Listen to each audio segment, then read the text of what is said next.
Listo, bueno. Mi querido ingeniero, buen día otra vez. Hola hija, ¿cómo estás? Muy bien, ¿y tú? Bien, bien. Bueno, volvimos otra vez en nuestro espacio de Un Café con WR, como los últimos viernes de mes que hemos decidido hacer este espacio. Ya este es nuestro tercer encuentro. ¿Cómo pasa el tiempo? ¿Cómo pasa el tiempo? Bueno, hoy tenemos un tema que es un tema apasionante, un tema de avalúos, dijéramos, difíciles, un poco más complejos, de bienes atípicos, avalúos que requieren un trabajo interdisciplinario, pero que también requieren una experticia muy puntual, y unas interpretaciones normativas que van mucho más allá de lo que uno normalmente hace, ingeniero. Sí, yo insisto en que el tema de los avalúos es muy apasionante, independientemente del activo que se pretenda evaluar, pero este es un tema realmente, digamos que único. Primero porque las metodologías que se deben aplicar para obtener su valor no son fáciles. Segundo porque no son bienes que usualmente se valoren. Y en consecuencia, pues la literatura y las metodologías que se han podido desarrollar para estos bienes no es muy amplia. Vale, hoy vamos a hablar de arqueología, bienes patrimoniales asociados a patrimonio arqueológico, que tienen unas connotaciones importantes porque primero, no son bienes mercadeables, ¿cierto? Y para los avalúos el mercado, para bien o para mal, se ha vuelto un enfoque muy importante para construir valor. Pero ¿qué hacemos si el bien no es mercadeable? Porque no podemos mercadear San Agustín, no podemos mercadear el Parque Tayrona, no podemos mercadear Santa María de la Antigua del Darién, por ejemplo. Claro, esa era una de las dificultades que yo planteaba anteriormente, pero el hecho de que no sean mercadeables como tal no implica que no puedan ser evaluados. Lo que sucede es que sí se requiere un conocimiento más amplio, más especializado para efectos de poder determinar el valor de estos bienes. De hecho, hay varios procesos metodológicos que iremos tratando de desarrollar en la medida en que avancemos en la charla, pero de suyo es un tema apasionante y reitero, porque no es muy usual que las entidades hagan el avalúo de estos activos, porque desafortunadamente a la cultura no se le ha dado la importancia y la trayectoria que se requiere para tratar de planear el futuro de las siguientes generaciones. Eso parece, digamos, el primer inconveniente, ¿cierto? ¿Cierto? O sea, ¿cómo están inmiscuidos estos bienes en los activos de los distritos y de las municipalidades? ¿Catastralmente se les ha hecho algún análisis, se les ha puesto algún valor? ¿Cómo manejan eso los ingenieros catastrales? Digamos que la normatividad vigente se ha venido avanzando, pero tampoco es muy específica para muchos casos. Digamos que los grandes esfuerzos se han venido haciendo cuando se modificó la ley de las transferencias nacionales, porque obligó a que los municipios, dependiendo del valor de sus activos, tenían una categoría dentro del rango de las transferencias y eso implicaba un mayor o menor cantidad de dinero. Ahora con el catastro multipropósito, pues pretendemos definir para cada uno de los inmuebles, tanto de propiedad pública como privada, hacer su trazabilidad respecto a su costo y a su historia jurídica.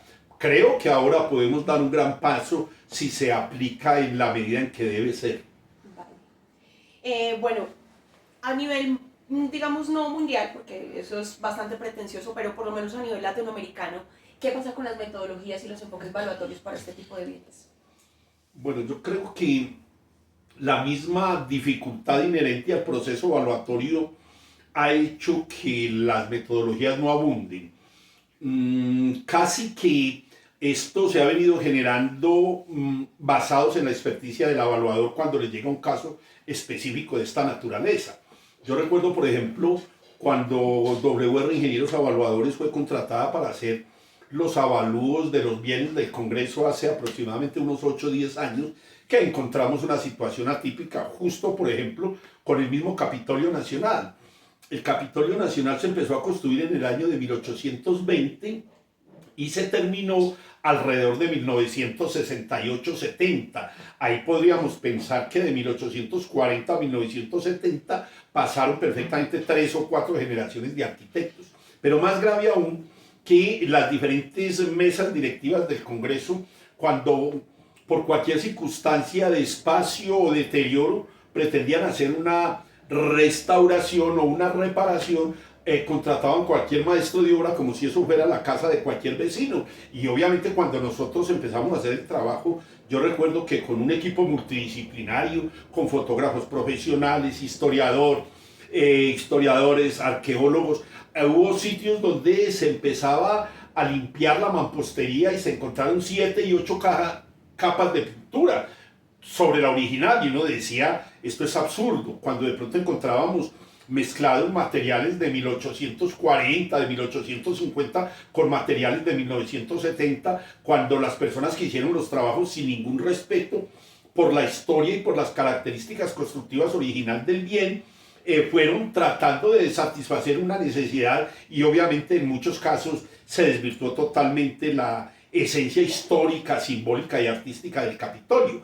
Eso implica necesariamente que debemos aplicar unos procesos específicos, iniciando por la composición de un equipo multidisciplinario, Erika, pero eso debe ir antepuesto a un análisis de la zona donde se supone que en un momento determinado pudieron habitar culturas indígenas y que seguramente dejaron rastros en esa zona. Me gusta mucho eso que tocas respecto de las posibilidades o las imposibilidades de respeto a esas condiciones identitarias, porque realmente de lo que hemos hablado o las discusiones más álgidas de patrimonio están relacionadas con el irrespeto, ¿cierto? Con la pérdida de esas condiciones identitarias, y la relación es sencilla, pues si la gente no conoce, no tiene la posibilidad de interpretar por qué merece ser cuidada, conservada, respetada, para que cuando llegue el evaluador el trabajo no sea tan terrible, ¿cierto? Pensemos, por ejemplo, en los casos como San Agustín, donde muchísimas piezas del parque arqueológico estaban puestas en las casas de cualquier vecino, en el patio, teniendo una puerta, o como simplemente espacios decorativos, porque claro, digamos que como tú bien lo anotas, tenemos unos inconvenientes serios respecto de la forma en la que concebimos nuestra historia. Ni siquiera nos vamos tan atrás como San Agustín, sino simplemente una condición de un inmueble patrimonial de la arquitectura republicana, del que la gente tiene cero apropiación, ¿sí? No tiene mucho conocimiento, y entonces pues las afectaciones a ese patrimonial son innumerables, más de las que uno quisiera saber. No, recuerdo también en ese trabajo que había un inmueble, si la memoria no me falla, era la casa del Marqués San Jorge, que era una construcción de muchísimos años, por allá de la época de la colonia, y desafortunadamente en el momento en que estábamos haciendo la visita, las mismas entidades del Estado no propenden por conservar este tipo de inmuebles, y recuerdo que allí funcionaba una biblioteca que, sin ningún tipo de respeto por el diseño arquitectónico original, por los materiales empleados, por el simbolismo de ese inmueble, simplemente lo fueron adecuando de acuerdo a las necesidades actuales, sin respetar el diseño que se hizo para satisfacer unas necesidades de hace 400 o 500 años. Ahí empieza ya el problema para el evaluador, porque encontrábamos características constructivas del siglo XV, XVI, con mezclas del siglo XX. Entonces uno empieza a mirar esto del siglo XX cuantitativamente, cómo ha incidido en el inmueble original, y se presentan muchas cosas atípicas que necesariamente hacen más difícil, pero también más apasionante la actividad evaluatoria. Parte del problema del avalúo de estos activos, gracias a las personas que se conectaron, hola chicos, chicas, parte de los problemas con los avalúos de bienes atípicos, específicamente hoy que estamos tratando de tocar arqueología, quedándonos solo en arqueología, pero es imposible no tocar arqueología, digamos, de forma paralela con patrimoniales de otras épocas colombianas, de otras épocas históricas y arquitectónicas, pero parte del problema del avalúo de estos inmuebles es esa minería de datos, ¿cierto? ¿De dónde me levanto yo la información para, por ejemplo, empezar a entender por qué puede haber un valor histórico asociado a ese bien, por qué puede haber un valor artístico o un valor arquitectónico?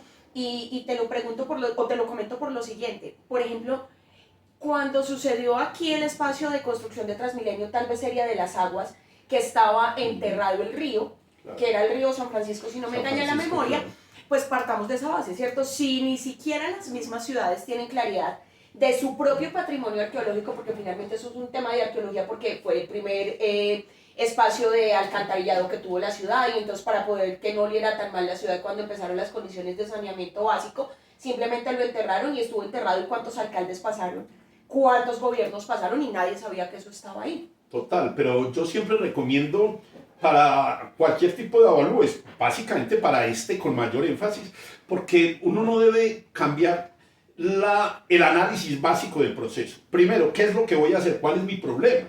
Entonces yo estoy en una zona que por conocimientos de historia deduzco que fue habitado por una raza indígena, un grupo étnico determinado, pues lo primero que debo tratar de hacer es mirar cuáles son las características que podría llegar a haber en ese terreno para efectos de poder empezar a desarrollar mi proyecto. Una vez que yo tengo definido cuál es mi problema, puede que existan esculturas, puede que existan otro tipo de elementos de conservación.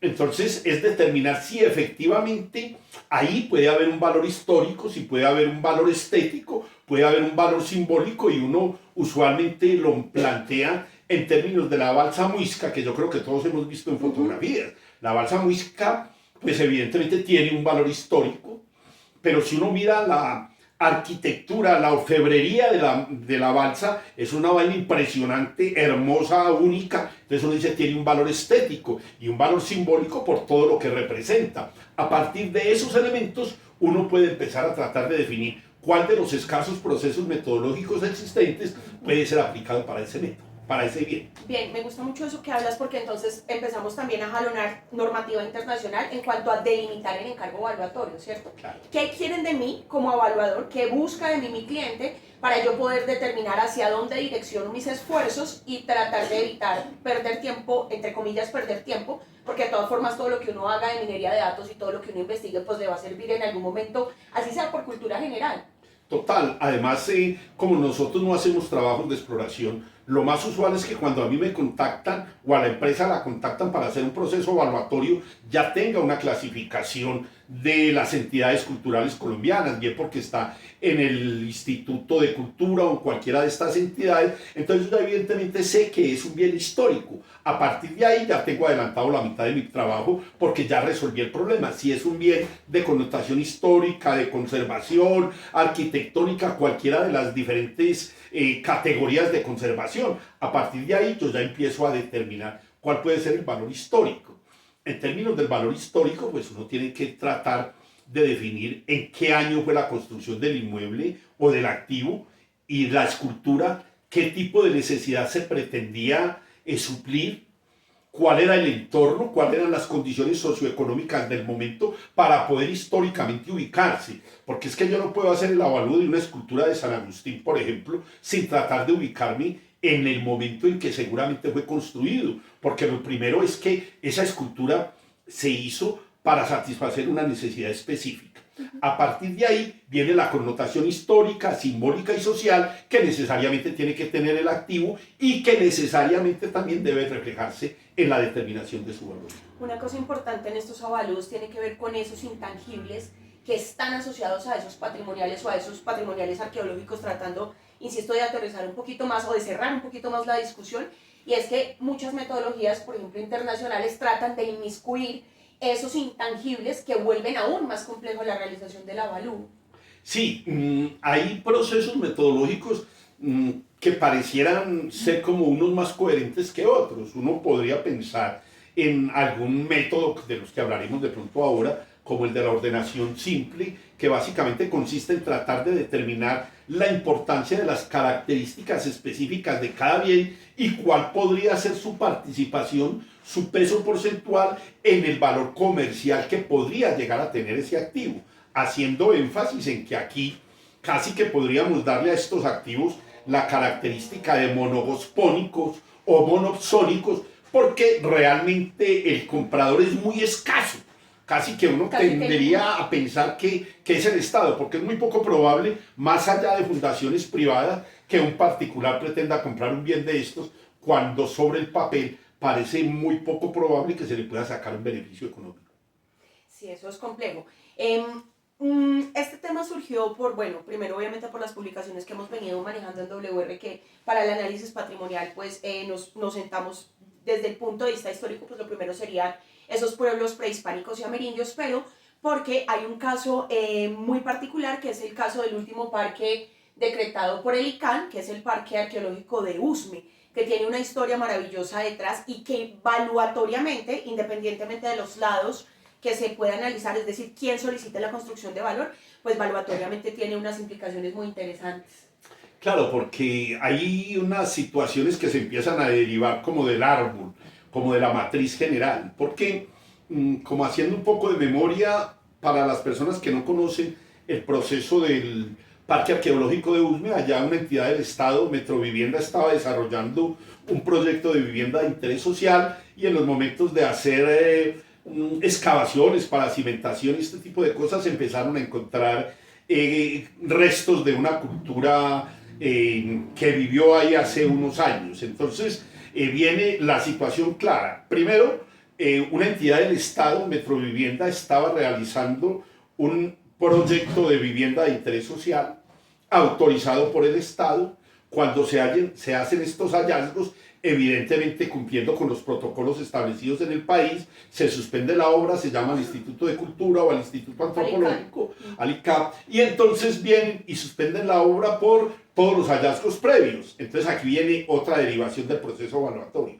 Hay una entidad del Estado que está ejecutando una obra por autorización del Estado. Posteriormente, suspende la obra que ya había sido autorizado por el Estado por otra directriz del mismo Estado. Entonces surge inevitablemente la pregunta evaluatoria. ¿Y el costo de las inversiones? ¿Quién lo paga?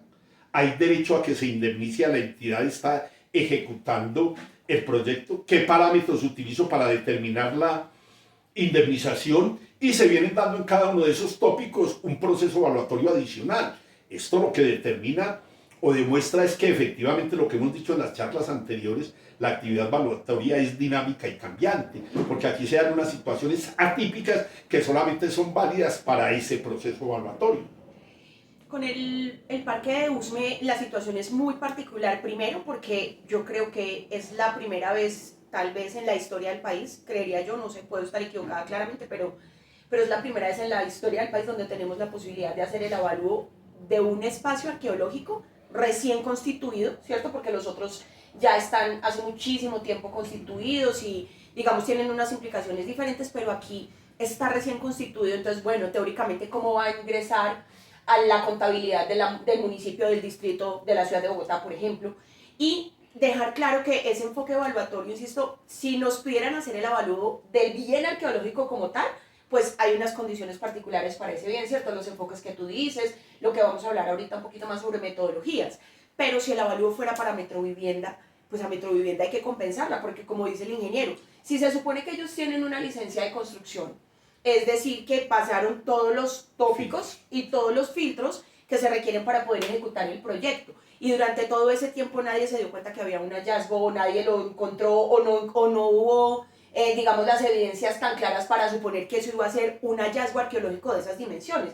Porque una cosa es encontrar unas piezas arqueológicas en donde, pues sí, generas un plan de manejo arqueológico, pero son unas cuantas piezas. Pero es que aquí fue un parque y tocó quitar el proyecto. Claro, pero adicionalmente hay que tener en cuenta las connotaciones que eso implica. Porque si estamos hablando de un predio ubicado en zona urbana, recuerden que el valor de la tierra urbana depende de su valor presente o futuro como lugar de construcción, es decir, por su potencial de desarrollo. Aquí claramente el potencial desaparece. Entonces, ¿cómo valoro el terreno? Yo no puedo decir que el terreno vale 0 pesos. ¿Cómo valoro? Y aquí empieza a haber unas implicaciones específicas, que era lo que hablábamos inicialmente, de las particularidades individuales que tiene cada proceso evaluatorio de connotaciones arquitectónicas, de conservación o patrimonio histórico. Si tú fueras a hacer el avalúo para el parque arqueológico, ¿qué enfoque te gustaría utilizar? ¿Qué dices?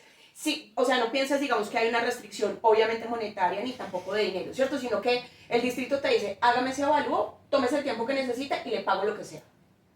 Pues a ver, aquí empezaría uno a tratar de revisar elementos de trabajo. Lo primero, pues, es que claramente el terreno como tal no puede evaluarse por ninguno de los métodos tradicionales. O sea, mercado no hay, porque claramente no hay un inmueble similar que se haya vendido con las condiciones de este, que tiene unas implicaciones arqueológicas grandes.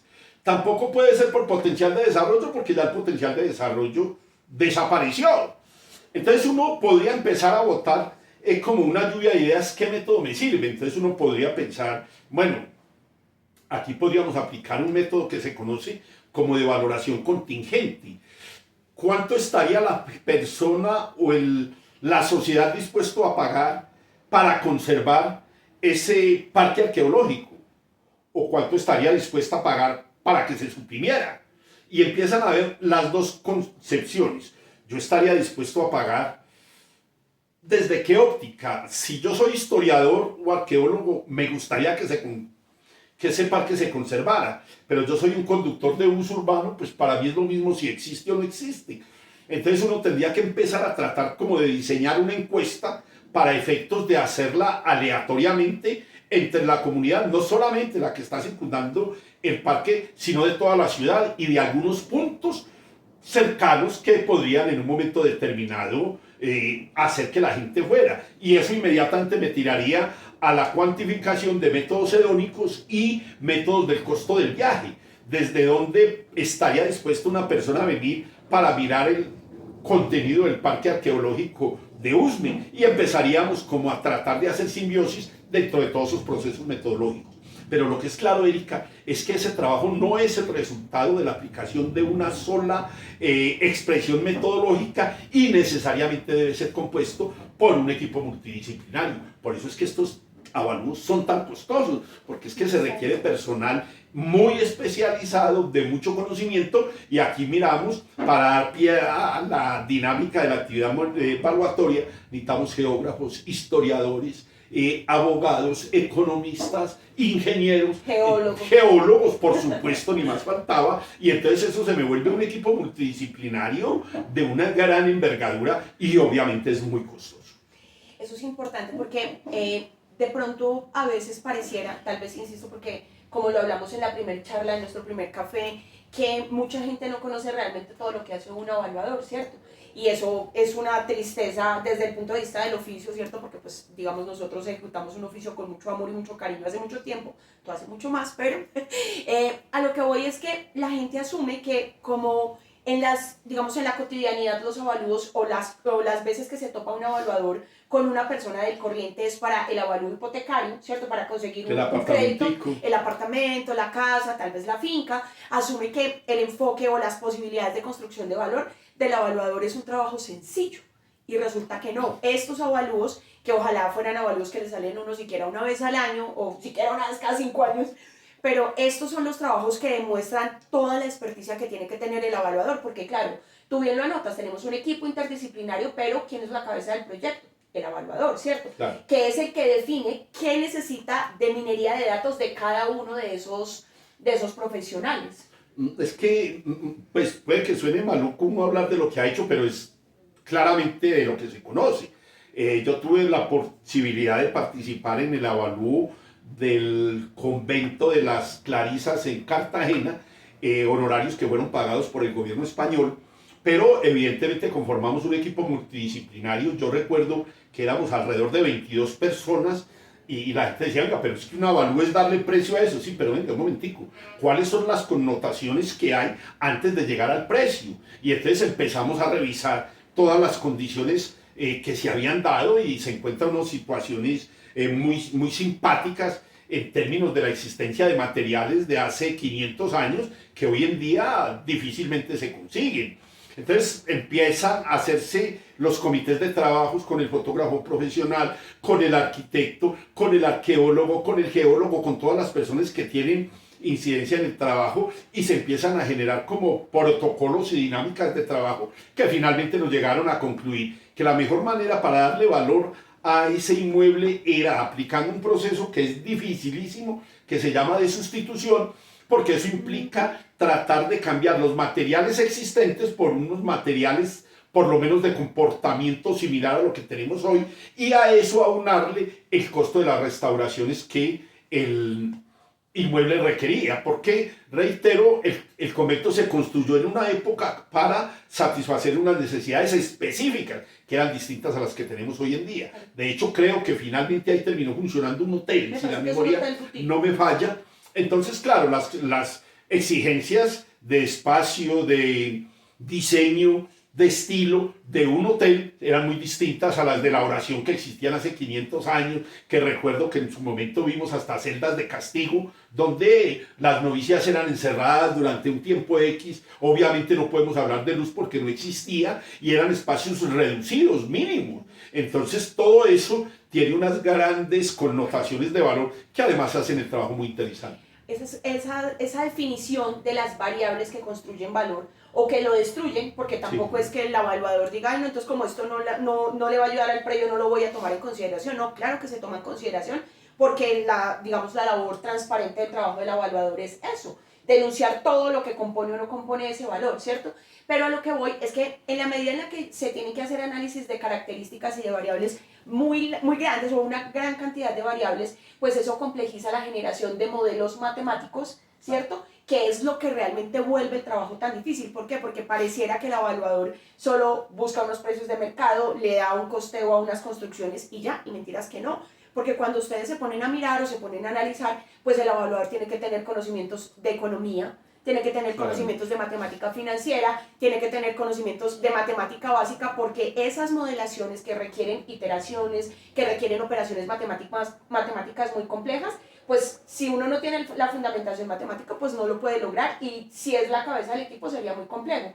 Tú me hablabas ahorita del enfoque que encontraste en esa publicación que trajimos. Ya te lo voy a mostrar, pero acabo de recordar una situación que puede ilustrar la dificultad del trabajo. Si nosotros fuésemos a hacer hoy en día el avalúo del Castillo de San Felipe en Cartagena, por ejemplo, que fue una construcción claramente militar, de connotaciones militares.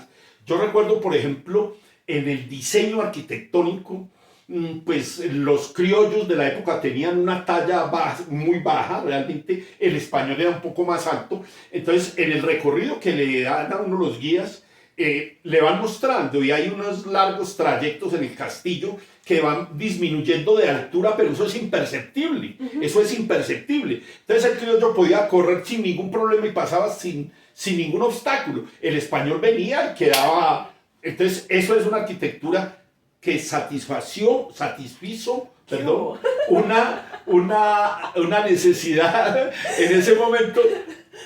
Es que el directo es muy jodido, pero hoy en día no tendríamos elementos para calificar que eso era un elemento positivo en términos del castillo en su momento. Hoy, pues claramente las personas de mayor talla, para poder recorrer eso, tendrán que agacharse, porque si no es la connotación de eso. Adicionalmente, otra situación que me llamó muchísimo la atención de ese castillo en la visita que hice alguna vez, es que las celdas de castigo están diseñadas en la parte externa del castillo.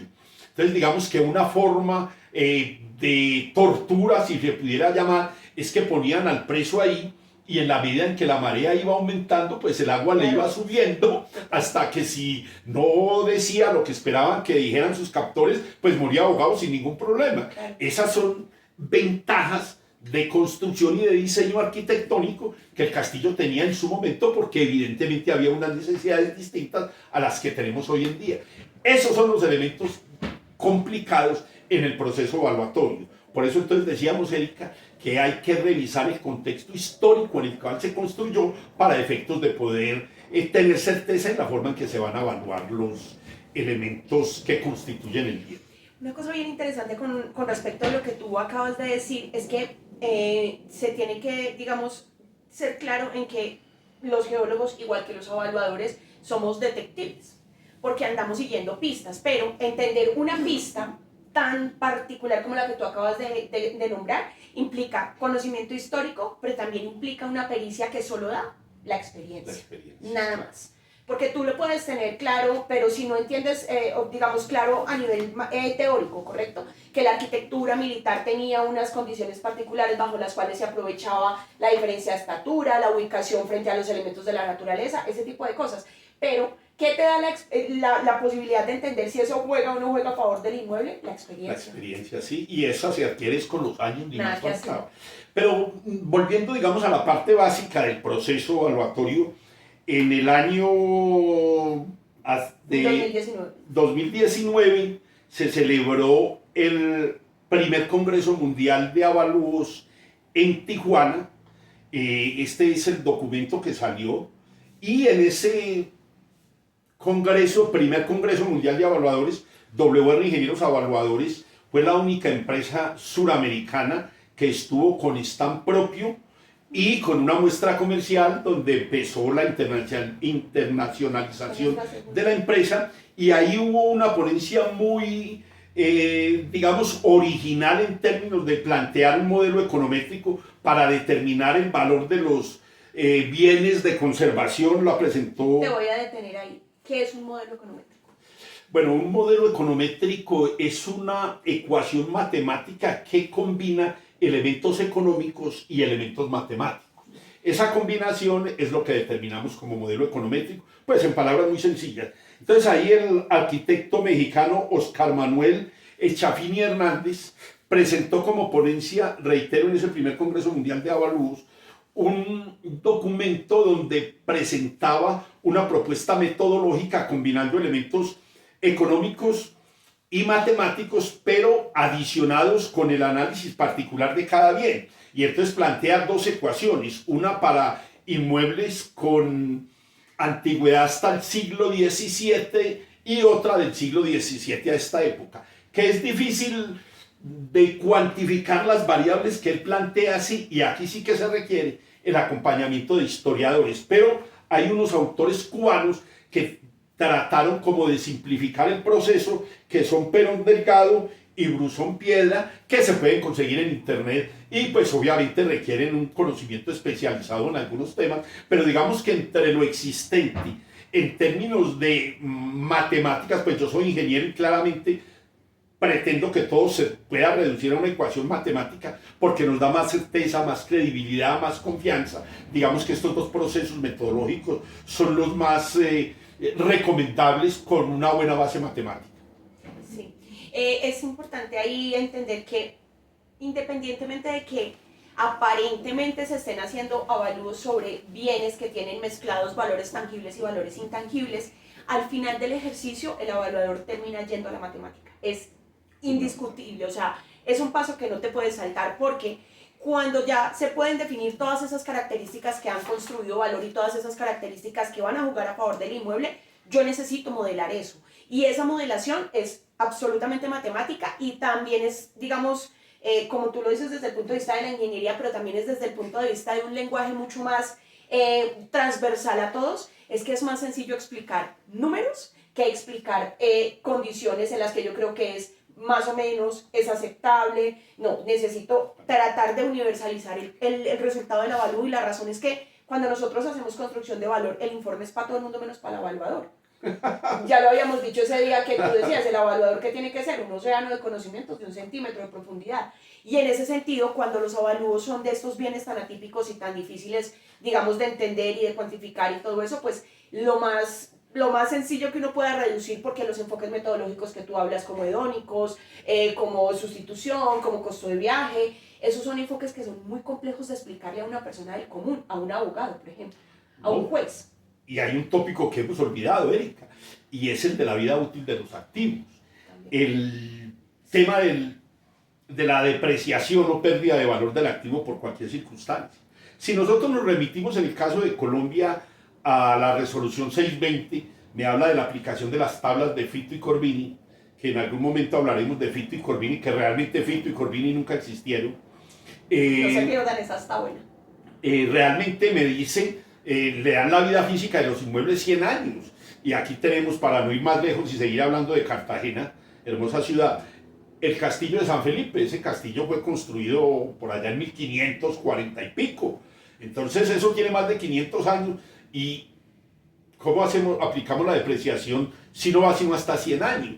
Es otro punto álgido en el avalúo de este tipo de bienes, de resolver la vida remanente del activo y cómo manejo la vida útil que ya ha transcurrido respecto a lo que me queda.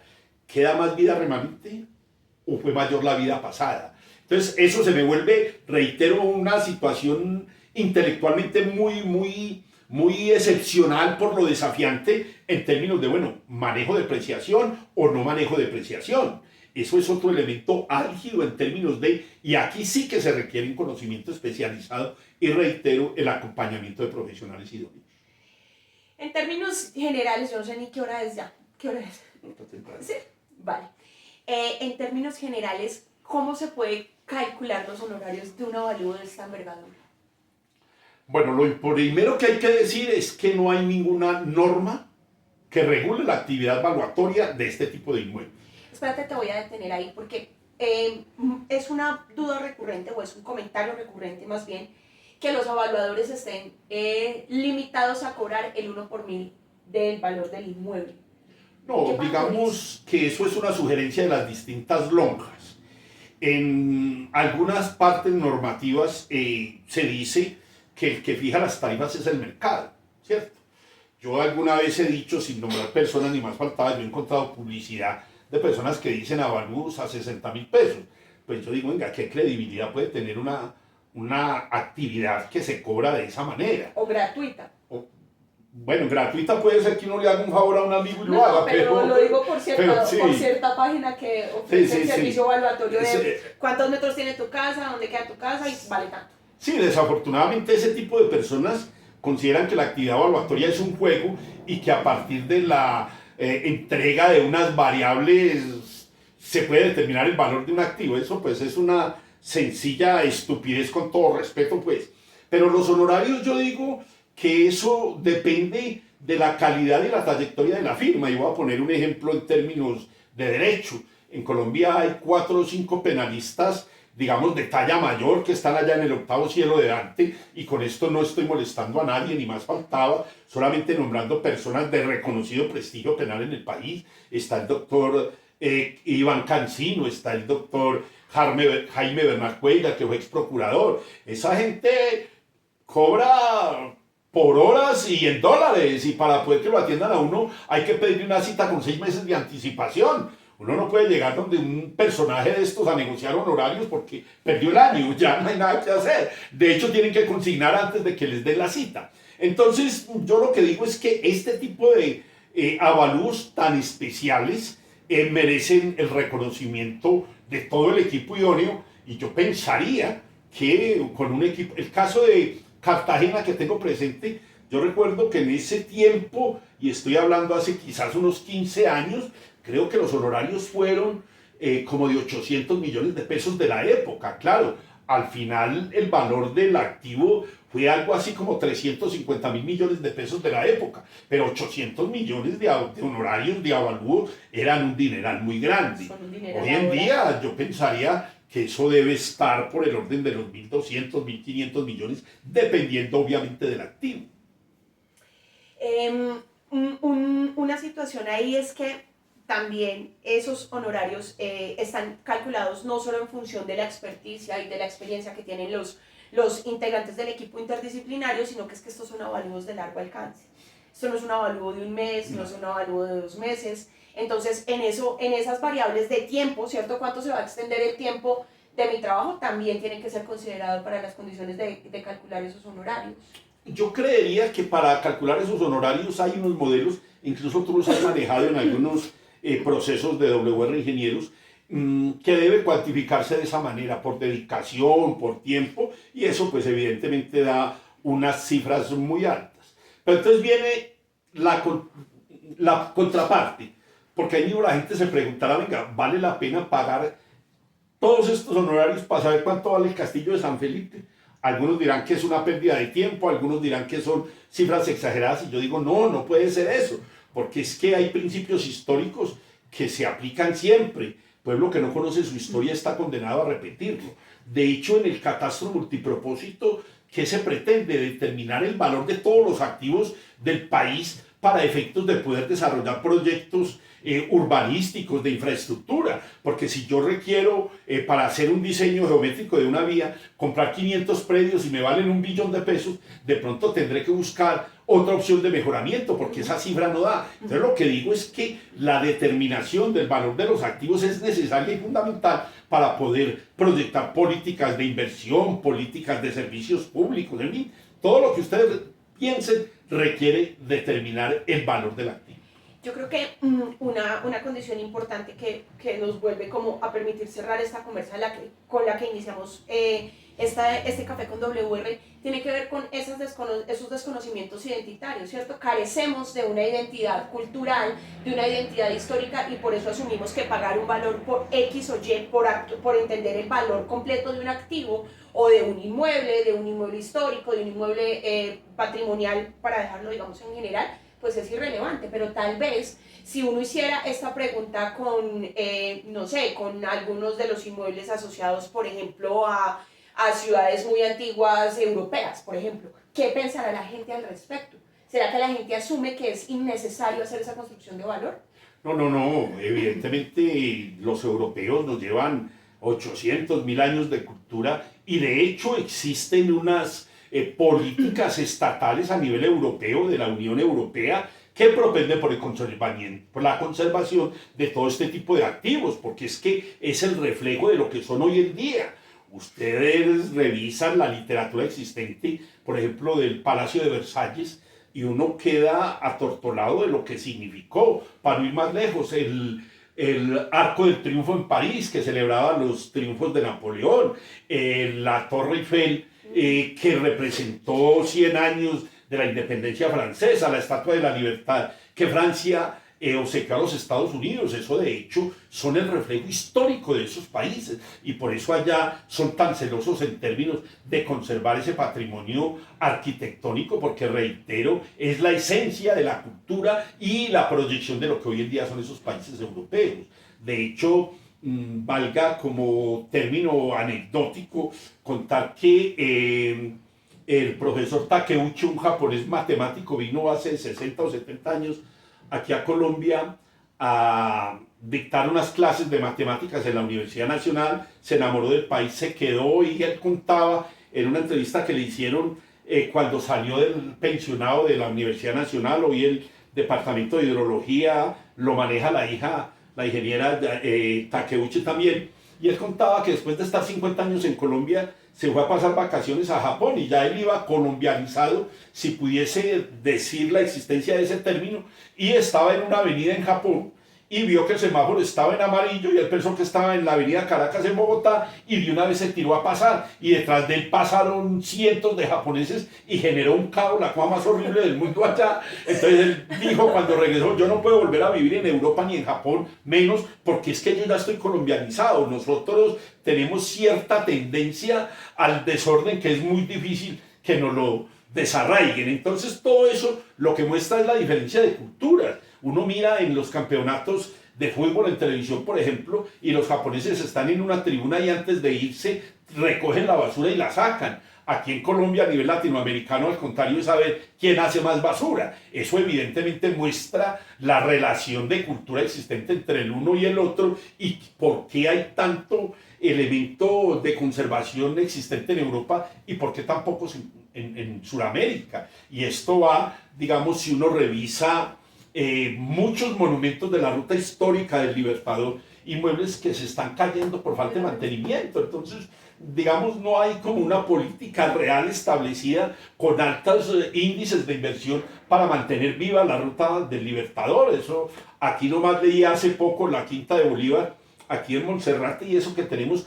toda la posibilidad de acceder a eso, la entrada es muy barata. Es generadora de renta, eso te iba a decir, es un Claro, generador. pero mira, hija, que decía, creo que es el Ministerio de Cultura, la encargada del manejo, que en los últimos 3 años, hagamos a un lado la parte de la pandemia, los visitantes han caído en cerca de un 70%. Entonces uno dice, venga, ¿qué pasó aquí? Lo mismo se refleja en el Museo del Oro. Los visitantes nacionales cada vez son menos. Se ha sostenido, es por la fama que tiene sus colecciones en el exterior y mucho turista llega al Museo del Oro, pero los nacionales estamos haciendo a un lado eso. ¿Qué implica eso? Que la educación está fallando, que no tenemos materias que nos inculquen culturalmente esos valores que tenemos que cuidar y que nosotros como evaluadores los volvemos dinero en términos de un... Eso es importante porque al final del ejercicio volvimos a la situación de decir, todo lo que el evaluador analice, todas esas características que utilizamos para construir valor, van a finalizar en una ecuación para poder ¿qué? Monetizar esos valores, ¿correcto? Una de las condiciones importantes es que muchos de esos inmuebles se les puede aplicar el avalúo por generación de renta. Entonces, si lo que sucede se va a volver una norma, lo que tú nos estás contando respecto de la pérdida de visitantes, de la disminución en el número de visitantes, pues eso automáticamente va a golpear entonces el valor del inmueble fuertemente. Total. Y yo también lo coloco como presente aquí porque tuve la posibilidad de hacer el avalúo del Bolívar Desnudo de Manizales como proyecto de grado en bienes de conservación, y ahí implementamos una combinación de procesos. Hicimos justamente el costo del viaje y dijimos, en distintos sectores de la ciudad se hicieron encuestas, cuánto estaría la gente dispuesta a pagar para que no desapareciera el Bolívar Desnudo y el Bolívar Cóndor de Manizales. Y había gente que decía, hombre, yo puedo pagar 3.000 pesos, yo haría 5.000. Otros decían, me interesa si se queda o no, yo realmente no tengo ninguna situación de pertenencia con el Bolívar Cóndor, pero había otros que decían, hombre, yo estaría dispuesto a pagar hasta 100.000 pesos, 200.000, porque es que el Bolívar Cóndor es la representación de un estado de ánimo colectivo en el país en el momento en que el maestro Arenas Betancourt lo realizó. De hecho, en la minería de datos que tú llamas, que hicimos antes del avalúo, encontramos que esa escultura que hay en Manizales no era la que originalmente había pensado el maestro. El maestro tenía un cóndor, un Bolívar distinto. Recuerden que lo secuestraron, y cuando lo secuestraron él llegó a su taller, no recuerdo dónde era que tenía el taller, en un municipio de Antioquia, y cogió un martillo y destrozó al Bolívar que había hecho. Eso era lo que reflejaba la realidad política y social del país en su momento. Entonces miren que lo que hemos dicho, que refleja unas condiciones específicas, es muy real. Y ahí, como determinamos el valor, a partir de esas encuestas utilizamos un método hedónico y el método del costo del viaje. Incluso entrevistamos a algunas personas en Pereira y en Armenia, Chinchiná, Santa Rosa, Villa María, con la misma pregunta: ¿cuánto estarían dispuestos a pagar para que el Bolívar Cóndor se conservara? Y ahí encuentra uno todo este tipo de respuestas que al final, al momento de tratar de interpretar toda esa información, porque inicialmente se hicieron alrededor de 448, 450 encuestas, llega uno a decir, bueno, ¿cómo analizamos y agrupamos toda esta información para que me dé un resultado coherente con lo que estamos tratando de evaluar? Y ahí es donde viene la combinación de los distintos métodos, pero ahí manejamos costo del viaje y un método de valoración hedónico. Bien. Bueno, Inge, yo creo que ya vamos cerrando porque Instagram nos tumba, se acaba el en vivo en 1 hora. Hoy nos fuimos más largos. Yo creo que podemos seguir manejando la hora. Tal vez los primeros fueron más cortos, de 20 minutos, media hora. Pero hoy el tema, pues obviamente era muy amplio. Nosotros vamos a dejar obviamente el en vivo ahí. Y pues sería súper chévere si después la gente que lo pueda ver, o los que estuvieron presentes, que veo que hay gente conectada que nos hace muy felices, porque pues no todo el mundo puede sacar tiempo en este horario laboral. Entonces muchas gracias a los que se conectaron. Si tienen preguntas, si tienen dudas, si quisieran que profundizáramos algo sobre este tema particular de patrimoniales, para nuestro siguiente Café con WR. Es el siguiente Café con WR, vamos a estar avisándoles la fecha específica, porque recuerden que nos vamos para Chile, y entonces pues eso puede cambiar un poco, porque ese congreso es la primera semana de noviembre, y eso puede alterar un poquito los planes. Entonces pues si nos toca cambiar la fecha y que no sea el último viernes sino el penúltimo, también les vamos a contar para que estén pendientes. Síganos ahí en redes sociales, como les hemos venido contando. Estamos tratando de subir publicaciones cada semana, en donde WR Ingenieros Evaluadores sigue comprometido con el conocimiento técnico y científico, para que la gente aprenda todo lo que puede necesitar de un evaluador.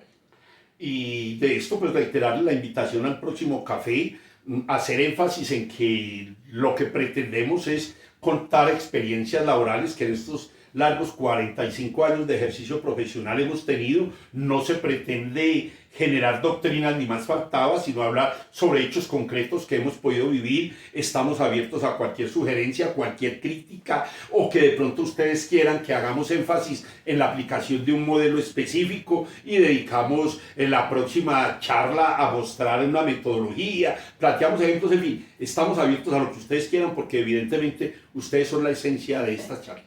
Muchas gracias, Inge, por tu tiempo, muy amable. Nos vemos en un mesecito, y no olviden que seguimos con las publicaciones. Chao. Un abrazo para todos.